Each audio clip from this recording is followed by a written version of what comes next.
Y hoy en entrevista nos acompaña el doctor Jiménez, quien es analista del CIEN, con quien vamos a platicar el tema de las maras. Hoy lo expusieron, es consultor del CIEN, usted lo sabe, hubo una conferencia de prensa, parte de ello yo se lo mostré en las noticias, así que le damos la bienvenida y empezamos con la plática. Doctor, gusto saludarlo, ¿qué tal está? ¿Todo bien? Todo bien. Aquí pasamos parte de los argumentos de la conferencia que tuvieron hoy en uno de los hoteles, donde ustedes plantean, dentro de todas las cosas, las maras, términos de seguridad. ¿Qué es lo que puntualmente querían ustedes dejar claro? Bien, el mensaje es precisamente que el tema de cómo abordar el fenómeno de las pandillas. En los últimos días y semanas ha habido un debate nacional con respecto a cuál debería de ser la herramienta y la estrategia más adecuadas. En ese sentido, nosotros creemos, en base a una cuestión fundamental que tiene que ver con la información que tenemos a la mano, que precisamente el tema de la prevención sigue siendo una herramienta fundamental, acompañado del elemento de la contención, prevención y contención. ¿Existe prevención hoy en el país para algo, no? Digamos que es uno de los grandes desafíos que tiene el país, porque precisamente, en términos generales, en nuestra cultura, la prevención es un tema que no estamos acostumbrados. No vende, ¿va? Lo que vende es la reacción. Es decir, lo vemos en el tema personal, muchas veces con el tema puramente de salud, en lugar de tener una salud preventiva, vamos solo cuando ya nos duele la muela. Exacto.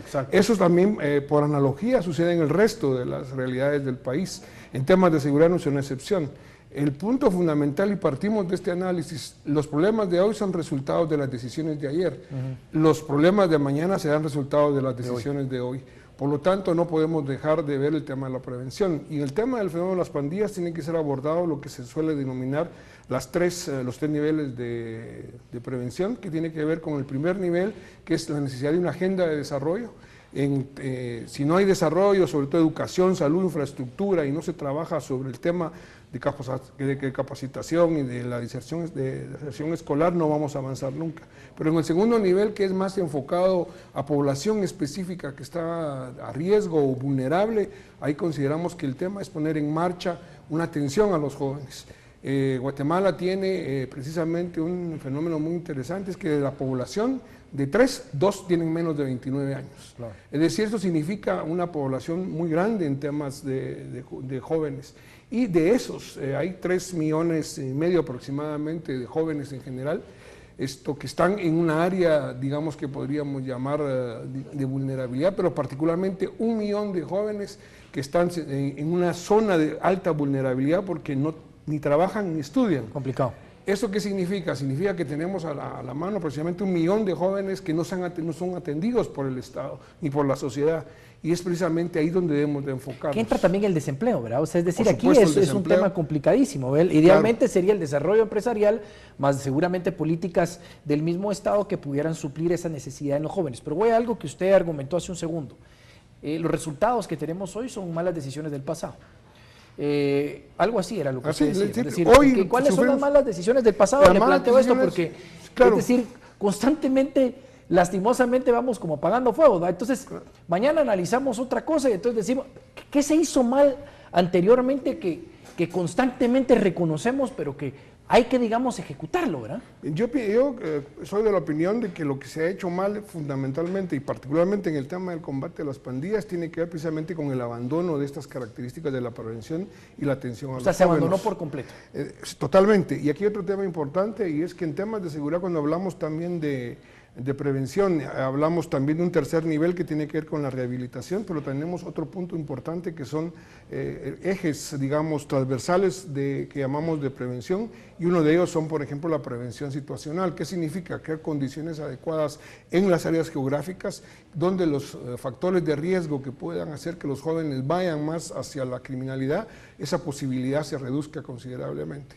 Pero obviamente hay otro tema que es importante, que hay que decirlo también, que hemos estado haciendo bien, porque no podemos solo decir que hemos estado bien. Tenemos aproximadamente más de 10 años donde ha habido un enfoque de fortalecimiento institucional, por ejemplo, en un tema fundamental que nosotros como recomendación fundamental, entre otras, planteamos el día de hoy, es que como contención, no solo la prevención, sino que como contención debemos de afrontar dos cosas fundamentales. Uno, el tema del sistema penitenciario. No vamos a poder contener el tema de las pandillas si no abordamos el tema de controles en el sistema penitenciario, de establecer perfiles, de dividir los perfiles y sobre todo de la construcción de una cárcel de máxima seguridad. Que da vergüenza, ¿verdad? Y que eso da por lo menos para 10 años. Doctor, le planteo algo, porque En el cambio de ministro de Gobernación, yo no sé, usted me contestará. Además, hoy, a ver, me da usted su opinión posteriormente, se cambian, digamos, las figuras o las cabezas de la Policía Nacional Civil. Eso atrasa o no atrasa, pero Estados Unidos, el presidente Trump ha abordado el tema de las maras y demás, y él ha dicho que probablemente pudiera interpretárseles como terroristas.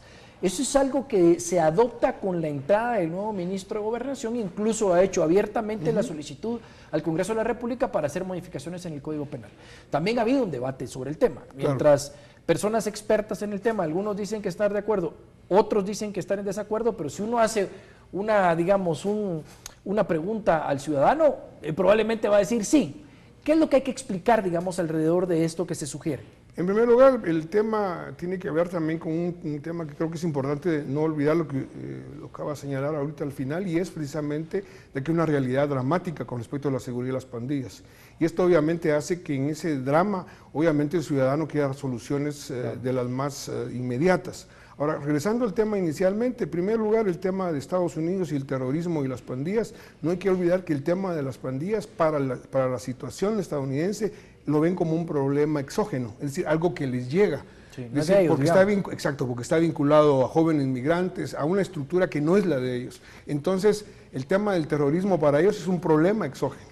El problema para nosotros es que es un problema endógeno, es decir, las pandillas no son un problema exógeno, son un problema endógeno, son propio de nuestra propia dinámica, de cómo se ha atendido a los jóvenes en los últimos 15, 20 años.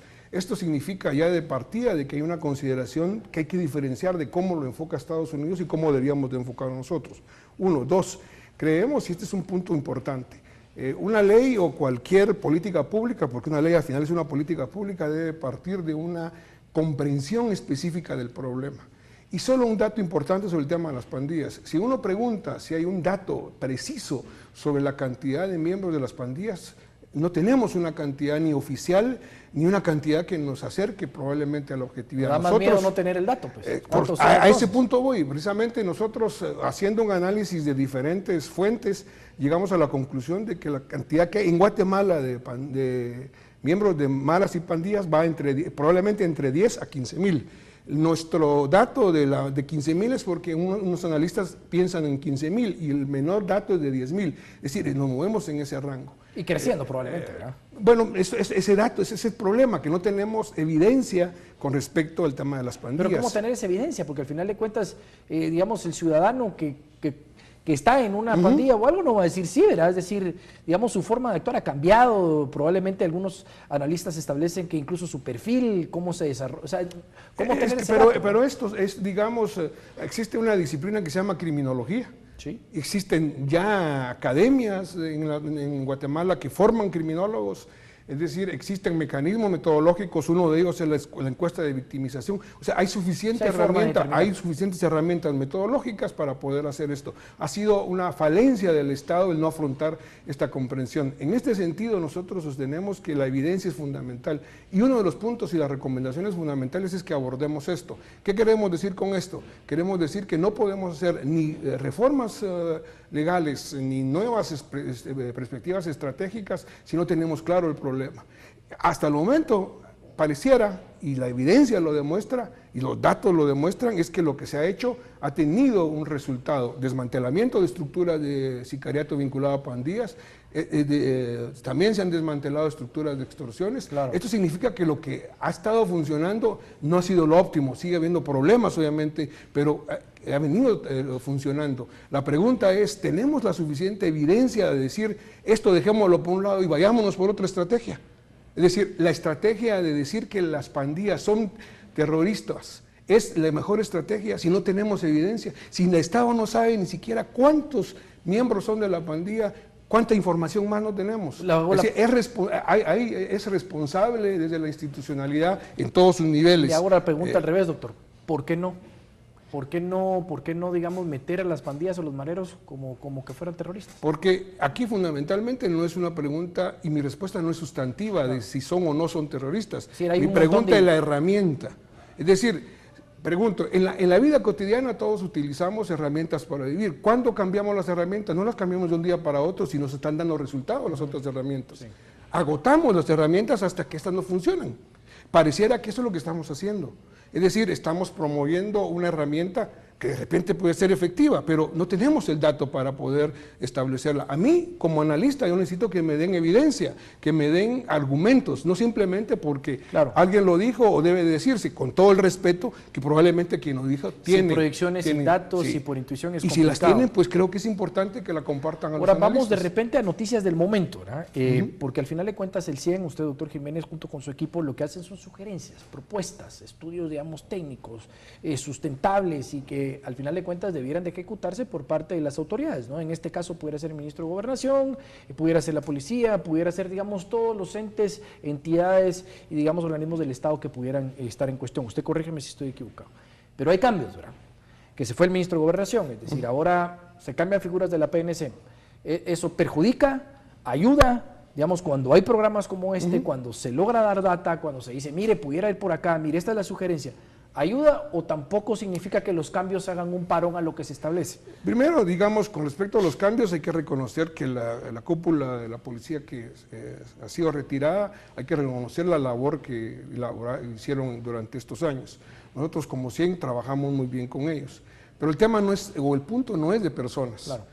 Aquí es importante señalar que obviamente un nuevo ministro puede cambiar su equipo estratégico y es natural, eso lo hacen normalmente. Aquí la pregunta que tenemos que hacernos es precisamente no tanto de las personas en sí mismos, sino la continuidad de los procesos institucionales. Si se va a cambiar la línea por completo. Así es, claro, hay matices, cada quien tiene que dar su matiz porque tampoco podemos decir que digamos que las nuevas autoridades deben de hacer lo mismo que hacían las anteriores, no, pero sí, y vuelvo a repetir, si la evidencia nos dice que las cosas que se han hecho han sido buenas y han dado buenos resultados, a muchos de los analistas en el tema seguridad lo que nos preocupan es un cambio de dirección estratégica que en lugar de fortalecer lo que se viene haciendo, vaya a resultar en un desastre.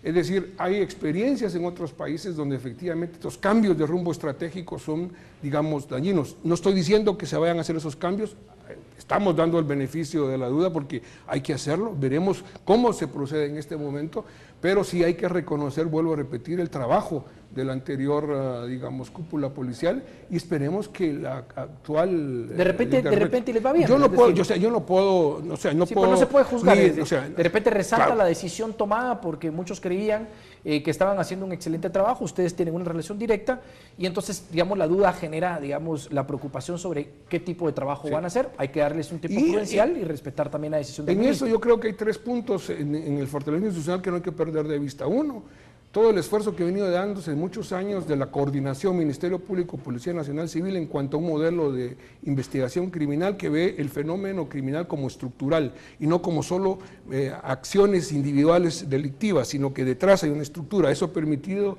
el desmantelamiento y entender las estructuras de sicariato y estructuras de extorsiones, de secuestros, para poner un ejemplo. El otro tema es que evidentemente el tema de la inteligencia policial ha dado resultados exitosos. Es importante, digamos, fortalecer y optimizar lo que se ha logrado en inteligencia policial.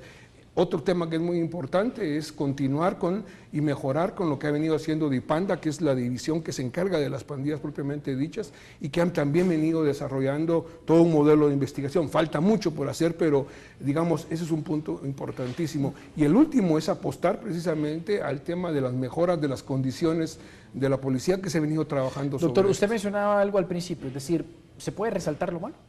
Se puede al final de cuentas sacar una radiografía del presente, pero también hay cosas positivas.